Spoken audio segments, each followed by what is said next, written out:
우리가 신기한 것 중에 하나가요.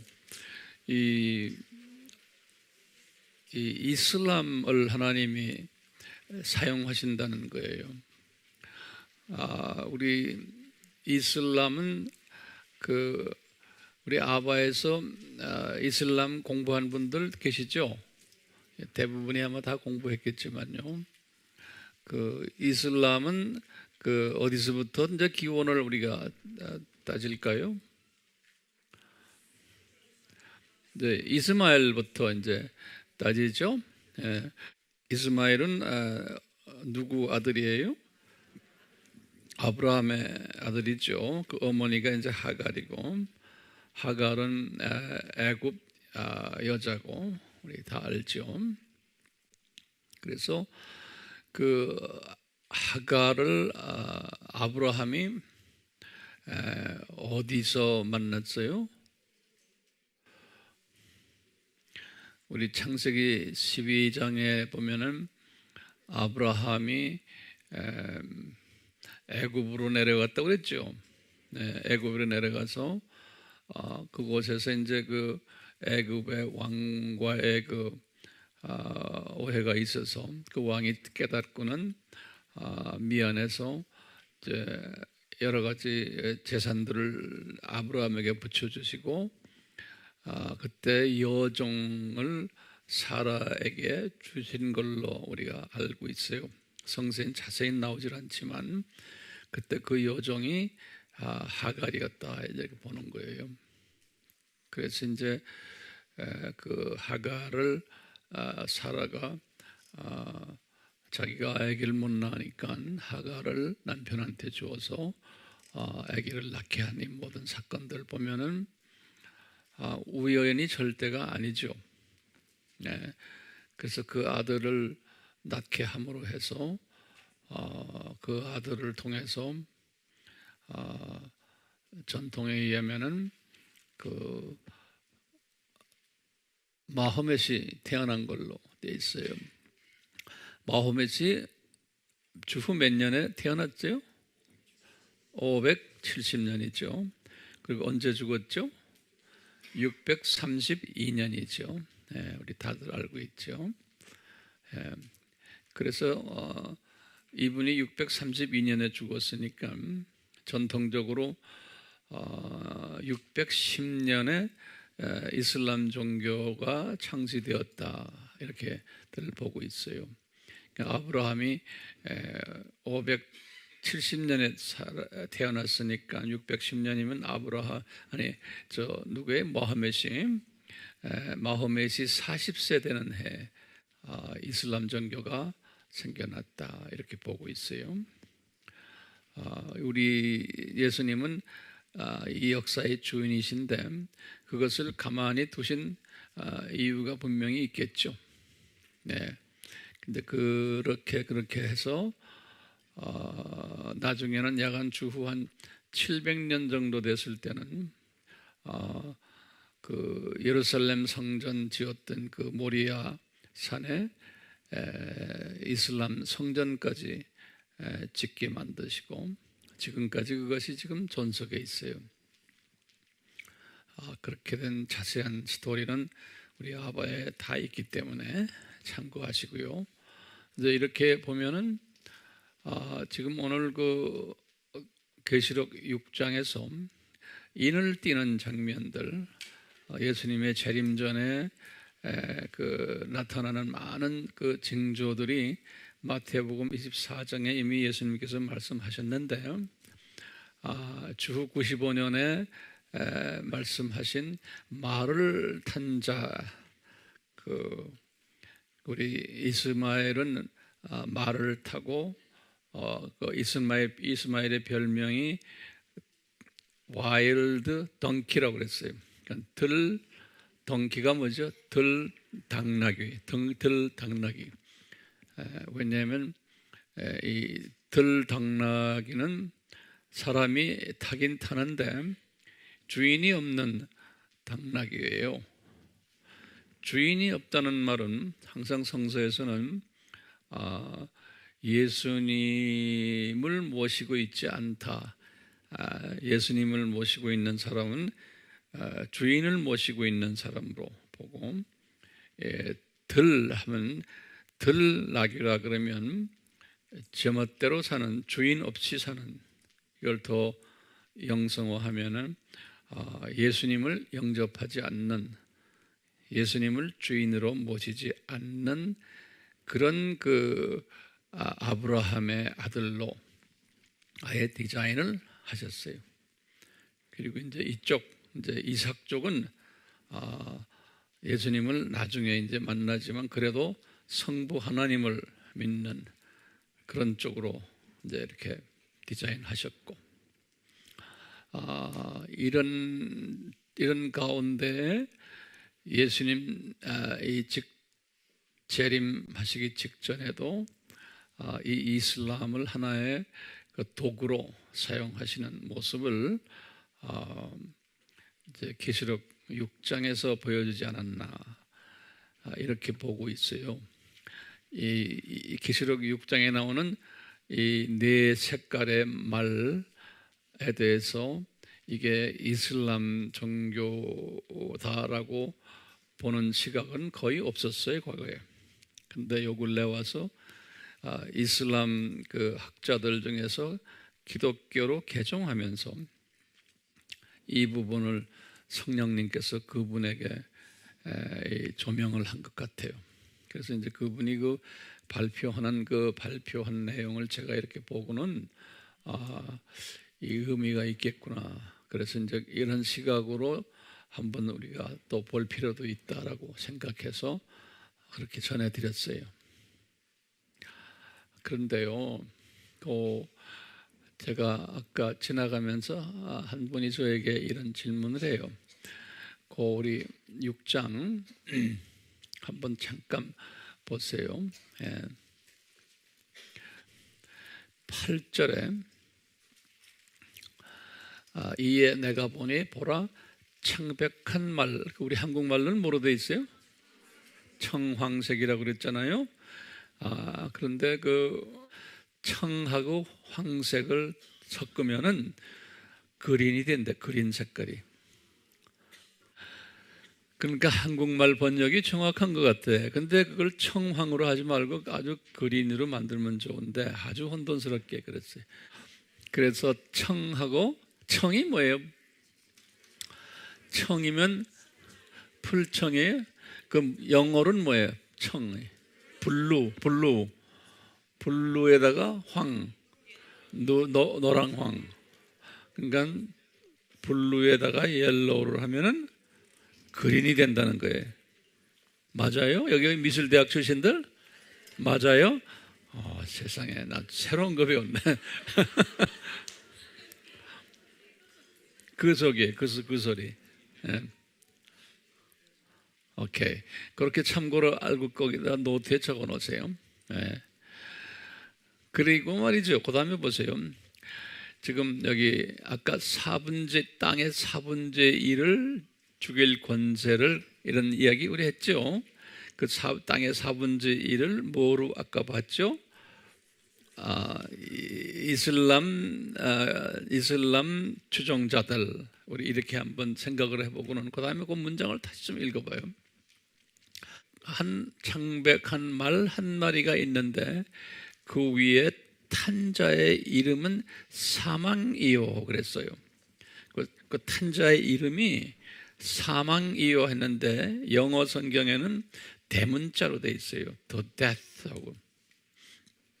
한국말에는 그 대문자 소문자가 구별이 안 되기 때문에, 그러니까 이름이 사망이요. 그걸 만약에 우리가 이슬람 종교를 지금 이야기한다면은 이슬람 종교 이름이 사망이란 소리예요. 그 종교 이름이. 오케이? 사망이요. 그 다음에 이제 사망이요 해놓고는 우리나라 말에는 거기에 피리어드가 있어요? 없죠. 근데 이 영어는 그렇죠. 영어에는 that 해놓고 코마하고 그 다음에 and 그 다음에 hell follow 그 다음에 지옥은 또, 그래서 지옥이 뒤를 따른다. 그래서 지옥도 대문자로 HELL 이렇게 써놨어요. 그걸 그냥 직역하면 어떻게 될까요? 이슬람 종교는 제 사망으로 이끄는 종교인데 그 이름 자체가 사망이다. 그런데 지옥이 뒤를 따른다는 거예요. 오케이? 예, 그런 종교인데 그들에게 칼과 이게 지금 여러분 성경에도 이게 복수의 단수예요. 그들에게란 말이 있어요? 오케이. 그들이 누굽니까? 그들에게 갑자기 복수가 나왔어. 예. 그들 이 원어에도 복수로 되어 있어요. 그들에게 칼과 굶주림과 사망과 땅의 짐승들로 땅의 4분의 1을 죽일 권세가 주어졌더라 그랬어요. 그들에게, 그들이란 게 누구예요? 여기서 지금 복수로 된 게 내가 볼 때는 사망과 그 다음에 지옥 이렇게 둘을 지칭하는 것 같아요. 그러니까 사망과 지옥 대문자로 이렇게 써놓은 거 보니까 고유명사처럼 돼요. 고유명사. 사망과 그러니까 이 사망과 지옥은 다른 말로 표현하면 뭐예요? 무슨 종교예요? 이슬람 종교예요. 근데 이슬람 종교를 지금 이 둘로 표현했어요. 그래서 그들이라 이렇게 된 것 같아요. 오케이?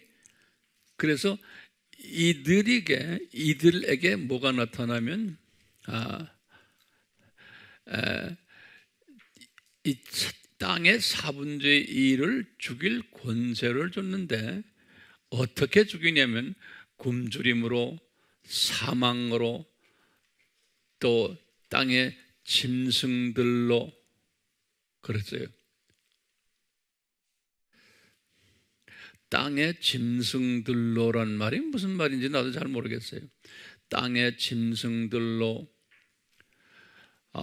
그런데 나중에 우리가 이제 13장으로 가면요, 그 짐승들이 나와요.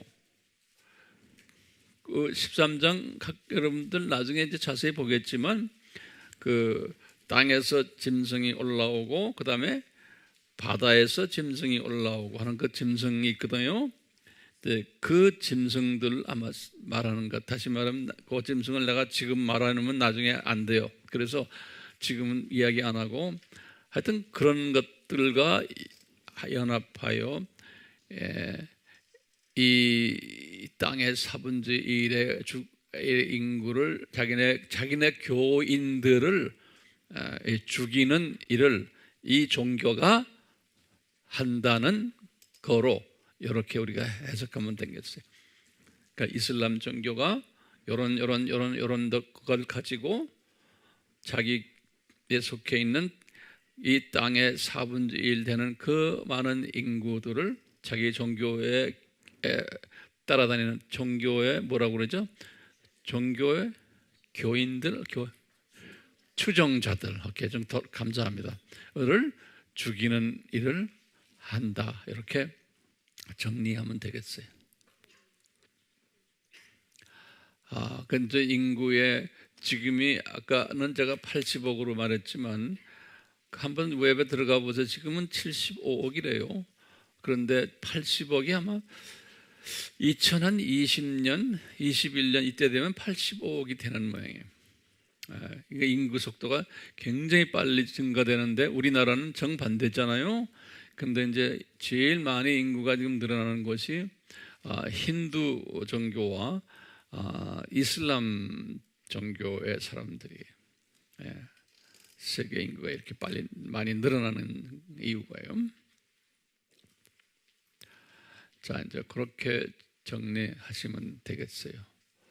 그리고는 이제 7장으로 우리 같이 넘어갑시다. 근데 7장으로 넘어가면서 항상 이 6장을 이렇게 보면 제가 항상 이렇게 묵상하는 게 있는데요.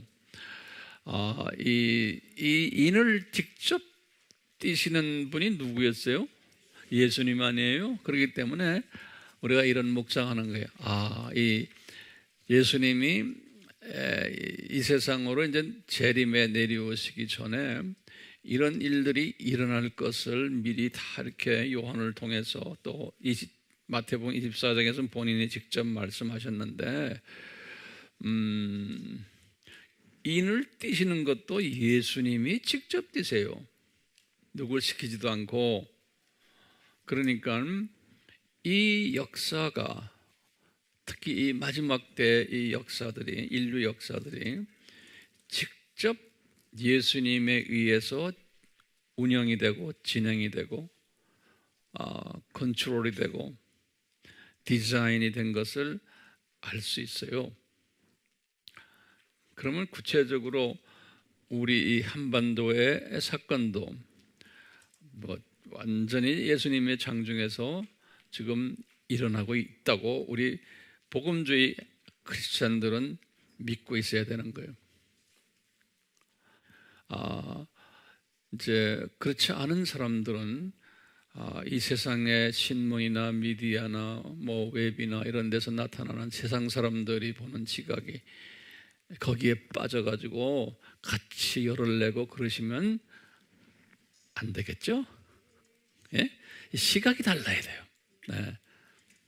그러니까 이런 모든 일들이 일어나는 것은 항상 어려움을 줄 때는 타민족도 아니고 이 아시아의 민족 중에 가장 지금 돈을 좀 벌어서 괜찮은 나라 같이 보이지만 또 내부적으로 이 어려운 남북 문제 때문에 세계의 많은 사람들에게 관심거리가 되고, 이런 어려운 환경을 우리 민족에게 주신 것은 우리 민족을 주님이 특별히 세상 사람들, 이 세계 사람들에게 관심거리로 만들어서 우리 민족을 마지막 때 예수님 오시기 전에 여러 가지 사인들이 있는데 이 사인들을 이루기 위한 하나의 도구로 우리 민족을 쓰시고 계시구나.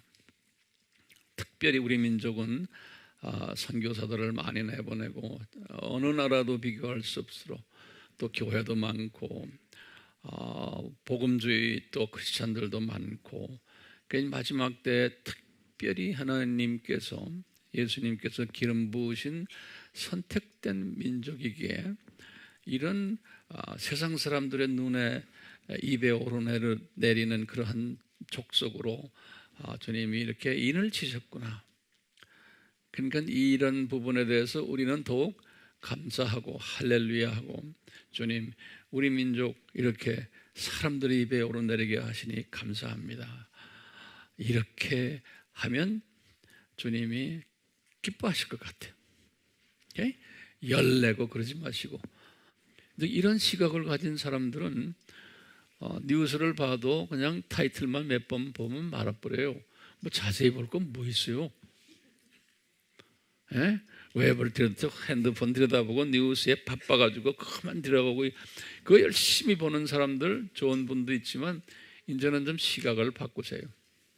핸드폰이 여러분들 들여다보고 웃으실 거예요. 예? 당신은 복음주의 예수님 사랑하는 기독교인이라 하는데 왜 나를 자꾸 들여다봐 하고 필요한 것만 딱 보세요. 필요한 것만. 또 그렇게 또 주님이 인도하실 거예요. 아멘. 예. 자, 이제 7장에 이제 들어왔어요. 이 이슬람 사건을 딱 예수님이 보여준 다음에 그 다음에 요한에게 환상으로 딱 보여주는 거예요. 환상으로요. 예. 이 환상으로 보여주는데 뭘 보여주냐면요, 환상으로요. 유대인 기독교인들을 환상으로 보여주시는 거예요. 바로 직전에는 이스마엘의 그 자녀들의 그 악역을 하는 모습을 보여줬잖아요. 요 다음에는 이스라엘 사람들의 그동안에 눈이 감겼는데 그 중에서 이스라엘 사람들이 그 예수님을 구약의 여호와로 야훼로 믿는 사람들이 나타날 것을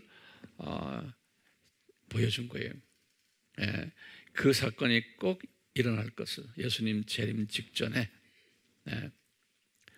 그러면서 지금 7장 1절에서부터 쭉 해서 8절까지가 그 환상 본 거를 요한이 기록한 거예요. 우리 다하는 14만 4천 명의 12,000 지파들을 대표해서. 네. 이제 제가 1절에서부터 3절까지 먼저 한번 읽어볼게요. 이 일 후에란 거는 뭘까요? 이슬람이 이런 짓들을 하는 이런 일들 일어나는 가운데 그 다음에 나타나는 것이 뭐냐? 내가 보니 내 천사가 땅에 네 모퉁이에서, 그러니까 여기 뭐냐면 각 모퉁이마다 천사 하나씩 있는데 그 천사는 한 천사가 지구 하나를 흔들 수가 있는 파워를 가지고 있어요. 나중에 이제 여기 보면 나와요. 근데 이 네 천사가 딱 네 코너에 있어서, 하지만 전 세계 코너에, 전 세계를 커버한다는 소리. 이게 네 천사가 땅의 네 모퉁이에 서서 땅의 사방에서 부는 바람을 붙잡아 그 바람이 땅이나 바다나 어떤 나무에도 불지 못하게 하더라. 또 내가 보니 이제 이 바람은 여러 가지로 해석이 돼요. 보통 성령님의 역사하심, 또 어떤 때는 바람을 통해서 이 파괴시키는 그러한 일도 하는데요. 여기서는 지금 어떤 성령님인지 우리 한번 봅시다. 또 내가 보니 다른 천사가 동쪽에서 올라오는데 살아계신 하나님의 인장을 가지고 있더라. 이제 이 동쪽, 항상 동쪽이라 그러면요 여러 가지로 해석해요. 예루살렘을 중심으로 해서요. 성경에서는요 예루살렘을 중심으로 해서 동쪽 하면은, 성경에서는 어떤 때는 동방에 있으리라 그러면 예루살렘 바로 옆에 있는 요르단이나 이락이니 이쪽 동네, 페르시아만까지 그 동네를 동쪽으로 보는 경우가 있어요. 대부분의 성서에서는요. 또 그것을 더 좀 확대 해석을 하면 우리 한국까지, 이 동쪽이 끝이 한국이거든요. 그래서 극동이라고 그러잖아요, 우리가요. 뭐 확대 해석을 하면 우리나라 한반도를 우리가 해석할 수도 있어요. 근데 좀 봅시다. 다시 봐요. 또 내가 보니 2절입니다. 다른 천사가 동쪽에서 올라오는데 살아계신 하나님의 인장을 가지고 있더라. 이 말을 가지고요, 만약에 한국이라고 만약에 예를 들면요, 한국의 우리 팀들이, 한국 크리스천들이 하나님의 인장이라는 거는 복음이라고 그냥 보시면 돼. 복음을 떨어뜨려서 복음이라고 그냥 간단하게 보시면 돼요. 그가 땅과 바다를 손상시킬 권세를 받은 내 천사에게 큰 음성으로 소리질러 말하기를, 우리 하나님의 종들인 그들의 이마에 인장으로 표시할 때까지 땅이나 바다나 또는 나무들을 손상시키지 말라 하더라. 지금 이게 무슨 말이냐면요, 지금 이 네 천사들 있잖아요. 모퉁이에 서 있다잖아요. 이게 뭐냐면 이제 좀 있으면 이제 7년 환란을 일으키는 그런 천사로 우선 일단 소화하시면 돼요. 7년 환란 일어나기 전에 지금 이마에 인장으로, 다시 말하면 표시할 때까지 하나님의 종들이 있는데, 그분들이 이마에 인장이란 건 항상 생각하세요. 그냥 물리적으로 이마에 인장이 이렇게 딱 붙어 있다 이런 의미로 보지 마세요. 물리적으로 뭐냐? 이 머리는 내 그 사상 아니에요. 그렇죠? 그러니까 내 머리에 예수 그리스도의 복음이 들어간다. 그러니까 다시 말하면 크리스찬이 된다라는 그런 의미로 보시면 돼요.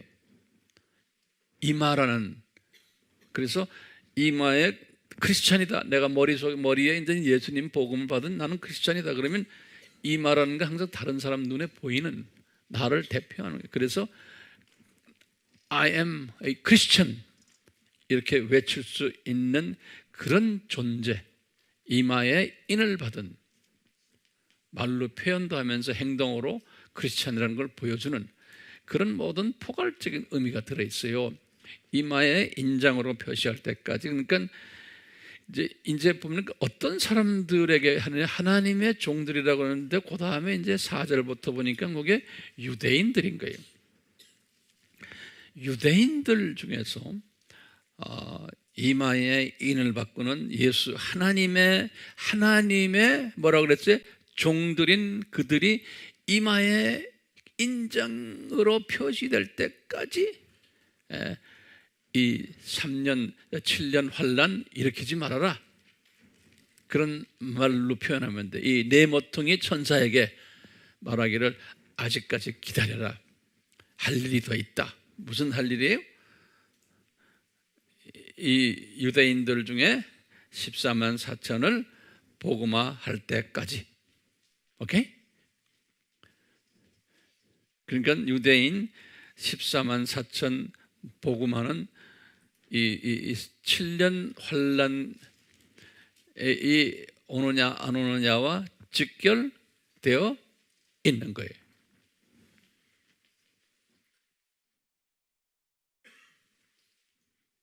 됐어요? 그래서 이제 4절부터 쭉 보시면은 내가 인장으로 표시를 받은 자들의 숫자를 들었는데 이스라엘 자손의 모든 지파에서 14만 4천 명이 인장으로 표시를 받았더라 그랬어요. 이제 요 14만 4천이라는 요 단어가요, 이제 계시록 14장 1절이나 14장 3절에 보면 요 단어가 또 나와요. 한번 거기 가서 그 숫자를 언더라인 해보세요. 14장 1절과 14장 3절에 거기에도 14만 4천이 나와요.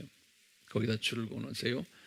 근데 요 지금 나중에 이제 때가 되면 제가 설명을 드리겠지만 요 14만 4천과 지금 7장의 14만 4천과 14장의 14만 4천은 앞뒤를 보면은 다른 14만 4천이. 예. 그래서 요 나중에 이제 자세히 또 설명을 할 거예요. 하여튼 14만 4천이에요. 그러면 여기 지금 7장의 14만 4천에 대해서 해석이 크게 두 가지로 나뉘어요. 무천년주의자들 또 후천년주의자들. 우리 첫날 이 공부 안 한 사람들은 무슨 소리인지 잘 모를 거예요. 그렇기 때문에 제발 오시려면 첫날부터 오셔야 돼. 중간에 끼어들어지 말고요. 그런 사람들은 나한테 혼나죠. 그런데 내가 참고 있어요 지금. 네.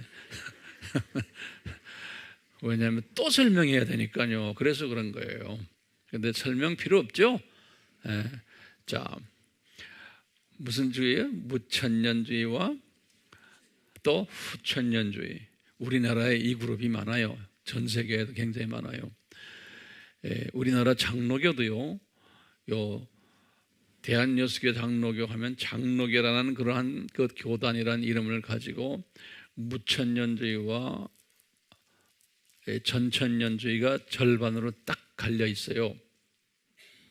숫자상으로 보면. 그렇기 때문에 어떤 분에게 이야기했는데 그 사람은 나하고 생각이 같은데 또 저분에게 이야기해보니까 또 딴소리 하는 사람도 있어요. 왜냐하면 대개 보면 50%예요. 우리나라의 장로교 또 감리교도 대개 다 무천년주의고 침례교도 절반이고 심지어는 순복음도 절반이고 이렇게 점점 이렇게 돼가고 있어요. 그렇기 때문에 이 무천년주의자들이나 또는 후천년주의자들이 이 14만 4천을 어떻게 해석하느냐? 이것은 유대인이 아니다라고 보는 거예요. 왜 유대인이 아닐까요? 이분들은 유대를 어떻게 봐요? 반유대주의 사람들이에요. 그렇죠?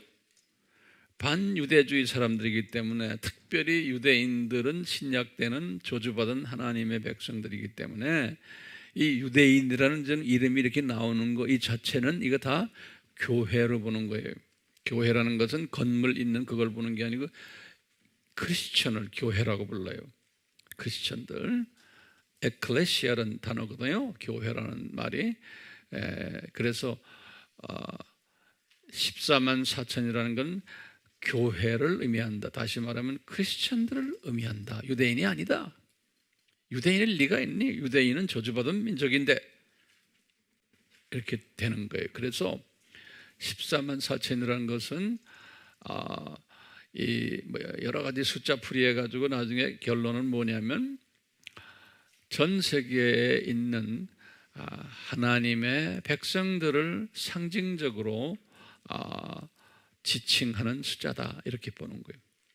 그러니까 하나님의 인장을 받은 하나님의 종들이, 그러니까 그냥 크리스천 전 세계에 흩어져 있는 하나님의 사람들을 보는 거예요. 그러니까 이 사람들은 그렇게 보는데, 그러니까 두 가지 해석이 있어요. 전 세계에 흩어져 있는 하나님의 자녀들, 지금 이 시대의 사람들인가? 안 그러면은 과거 2000년 기독교 역사 속에서 다 포함하느냐? 이제 이런 또 두 가지의 그 해석이 있어요. 오케이? 자, 그런데 전천년주의자들은 전천년주의자 중에 뭐죠? 역사적 전천년주의자들과 그 다음에 세대주의적 전천년주의자들은 이 숫자를 특히 세대주의 분들은 친유대 사상을 가진 사람들 아니에요? 그렇기 때문에 이 숫자를 유대인으로 보는 거예요. 그래서 이 숫자를 메시아닉 주로 이렇게 보는 거예요. 또 역사적 전천년주의자들 중에서도 두 가지로 나눠요. 친유대 사상을 가진 사람이 있고, 반유대주의를 가진 분들이 또 있는 거예요. 그러니까 친유대주의를 가진 역사적 역사적 전천년주의 사람들은 이 숫자를 유대인으로 보는 거, 다시 한번 메시아닉 주로 보는 거예요. 그러니까 여기 앉아 있는 황 목사는 뭐로 봐요? 네, 역사적 전천년주의자로서 이것을 메시아닉 주로 보는 사람 중에 한 사람이에요. 자, 그런데 가끔 제가 우리 교인들에게 내가 이렇게 말씀하지만 거기 좀 적어보세요. 이 일 때문에 이 메시아닉 주가 14만 4천이 되면은 그 다음부터는 무서운 일이 일어나요. 무슨 일이 일어나요? 7년 환란이 이제 일어나는 거예요. 7년 환란을 우리가 다른 말로 표현하면 세계 전쟁이에요. 7년 환란이 일어나기 때문에 이 숫자에 대해서 상당히 민감한 거예요. 이 숫자에 대해서. 또 요 7장 지금 후반부를 보시면요, 여기 9절부터 요 14만 4천의 그 화면을 딱 본 후에 그 다음에 무슨 화면을 봤냐면은 요한이 7장 9절부터 마지막 쭉 이제 7장 마지막 17절까지 이분이 무슨 화면을 봤냐면은 아주 그냥 정확하게 비디오로 본 거예요. 뭘 봤냐면은 예수님이 공중에 오셔서 이 들림 받은 사람들과 만나서 이 들림 받는 사람들이 예수님께 찬양 드리는 화면을 본 거예요. 요즘 7장의 지금 후반부에. 그러니까요, 이것이 환난 전에, 환난 일어나기 직전에 들림이 있겠구나. 그래서 환난 전 들림을 우리가 이야기하는 거예요. 다시 말하면 메시아닉 주가 숫자가 차면은 즉시로 뭐가 나타나느냐? 예수님이 공중에 나타나실 것이고, 그 다음에 들림받는 사람들이 거기에 조인하실 것이다. 그래서 그곳에서 예수님께 영광 드리는 일이 일어날 것이다. 이렇게 우리가 해석을 하는 거예요. 왜냐하면 나중에 이제 그 다음에 8장에 들어가면 실제로 이제 전 3년 반 이제 환란이 시작이 돼요. 다음 장에. 자, 그러니까 여기에서 우리가 지금 신경을 써야 될 것이 몇 가지가 있어요. 지금 우리에게 당장 급한 게 뭐냐? 메시아닉 주에 이 메시아닉 주가 14만 4천이 언제 될 것인가? 이미 되었는가? 이미 되지는 않은 건 분명해요. 왜 그래요? 이 들림 사건이 아직 없기 때문에. 그렇죠? 그런데 이 메시아닉 주에 대해서 내가 좀 말씀을 좀 몇 가지 드릴 것이 있어요. 예전에도 내가 우리 교인들에게 좀 말씀드렸지만 다시 한번 거기다 적어보세요. 이 오늘날 이 세계 각국의 유대인 공동체에서 이 예수님을 만나서 기독교인이 되는 일들이 아주 비일비재하게 일어나요. 놀랍게도요. 이제 미국을 중심으로 해서 유럽, 특히 러시아의 주가 유대인들이 많거든요. 불란서에도 많고 영국에도 많고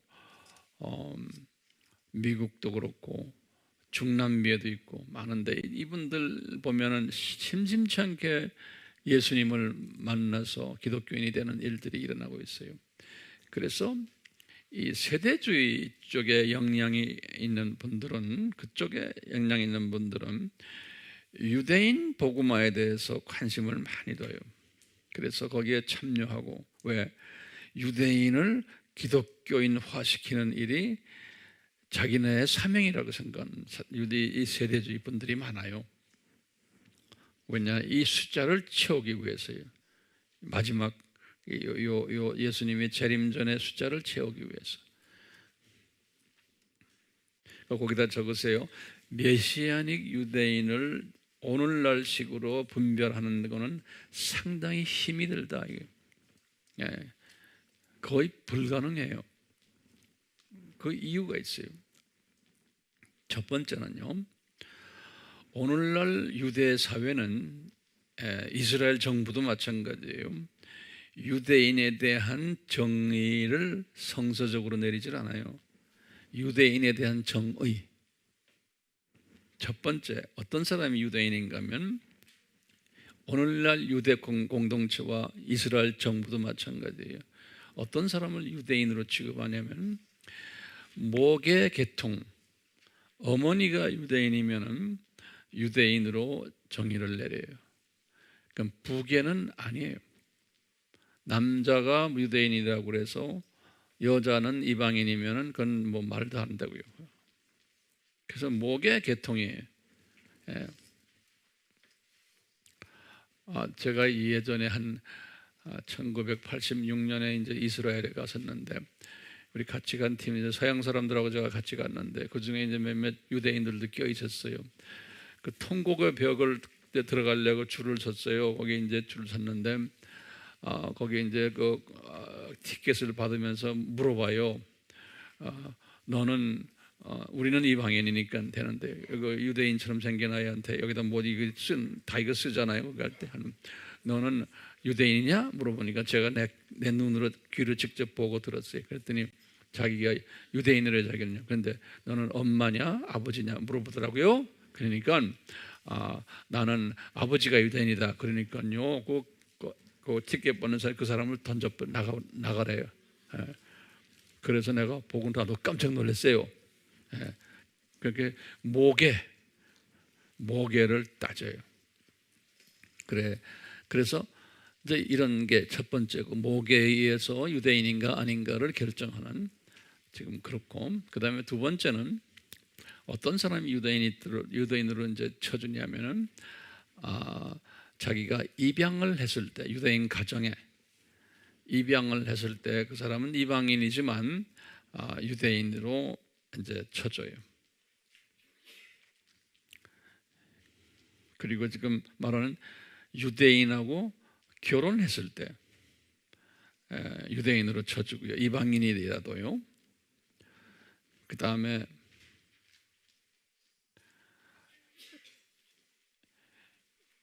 처음에 뭐예요? 입양, 오케이, 결혼, 오케이. 내가 입양 말했어요? 예. 그 다음에 이제 하나가 이방인이라도 유대교로 개종을 했을 때 다 유대인으로 쳐져요.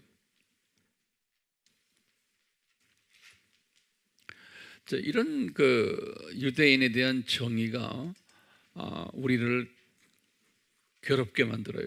왜냐하면 진짜 유대인, 다시 말하면 성서에서 말하는 이 14만 4천, 이 14만 4천은 이 네 가지의 그 정의를 가지고는 우리가 알 길이 없는 거예요. 진짜 14만 4천을. 왜요?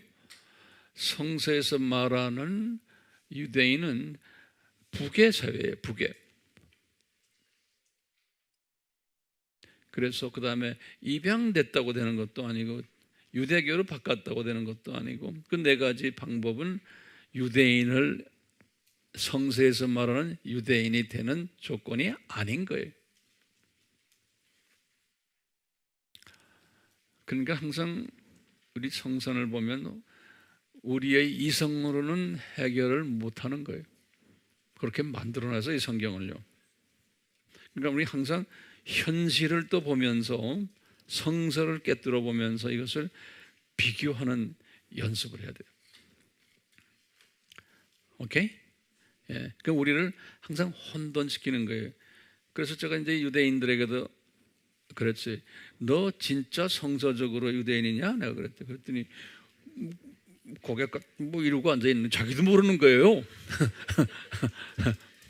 근데 그런 유대인들이 있어. 지금 메시아닉 주라는 사람들이 지금 전 세계에 깔려 있어요. 그러니까 이 숫자가 어떤 사람들은 약 한 10만 명 됐다 그래요.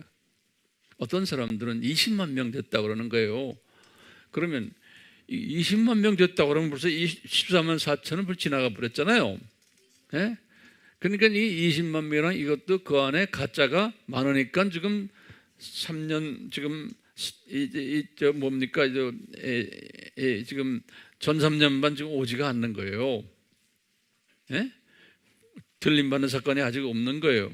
그러니까 그렇지만 지금 유대인 복음화가 지금 이렇게 되는데 그 속에 누군지 모르지만 진짜 성서적인 유대인이 숨겨져 있겠죠? 그 숫자가 얼마가 되는지 모르지만 분명히 그 안에서 지금 이 숫자를 채워가고 있을 거예요. 그건 주님이 하시는 거니까. 오케이? 예. 이 유대인이 복음화가 될 수 있도록 이렇게 가는 것은 세대주의 사람들 때문에 그러는 거예요. 그 사람들이 유대인들을 안아주고 그분들이 유대 사람들을 보고 당신들은 특별한 존재들이다, 유대인들을 우리 기독교인들이 사랑해주면 하나님의 복이 우리에게 떨어진다, 이렇게 가르치는 사람들이에요. 이 세대주의 사람들이. 그래가지고 세대주의는 이 요한계시록을 해석을 어떻게 한다고 제가 말씀드렸어요. 이 요한계시록을 1장에서부터 3장까지예요. 거기 그럼 뭔지 알겠죠? 아시아의 7교회까지. 그거는 유대인 것이 아니고 이방인에 관한 이야기다. 이렇게 딱 잘라버렸어요. 그 다음에 마지막에 19장부터 22장까지도 이방인에 관한 이야기다 이렇게 잘라버렸어요. 그래놓고는 가운데 아주 핵심 노론자 이야기들이에요. 여기 지금 뭐예요? 4장부터 시작을 해서 지금 우리가 지금 공부하는 이거예요. 쭉 해서 18장까지는 이것은 이방인과 관계없는 이야기다. 이건 유대인만을 위한 이야기다. 이렇게 세대주의가 신학을 만들어 버렸어요. 근데 그건 아니잖아요. 우리 지금 공부하면서 보면 그게 아니죠. 그러니까 우리가 세대주의는 어느 정도는 배울 것이 있어서 배우지만 그 주의를 통째로 이게 내 주의입니다 할 수가 없는 게 아무리 할래도. 그 다음에 세대주의는 아시아의 7교회 해석하는 방법 알았죠? 우리가 그걸 참고는 하지만 그것만 가지고는 안 되는 거예요.